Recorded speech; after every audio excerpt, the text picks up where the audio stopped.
Yan. Tapos right now po, nag-attend po ako ng expo here in July. Mhm. In the Philippines, we have 2 expos as well. Mhm. Yung staffs ko na yung bahala. Currently po, ang binibenta po talaga ni Shikan is ribbon printing business.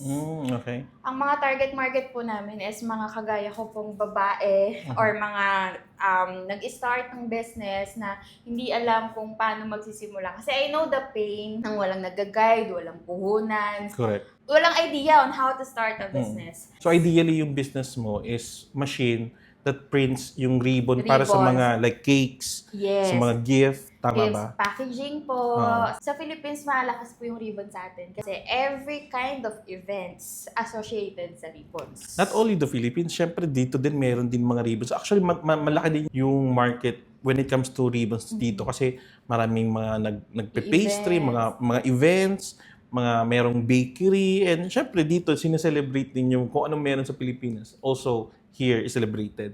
I think yung business mo is, tama nga naman, na para sa mga mommies, especially yung mga Pinay moms na nandito sa abroad. Well, kung naghahanap kayo ng business, ito yung dapat nyong hanapin kasi yung business niya, yung pwede nyong matutunan from she is, pwede mong gawin sa bahay, tama? Yes, pwede po siya sa bahay.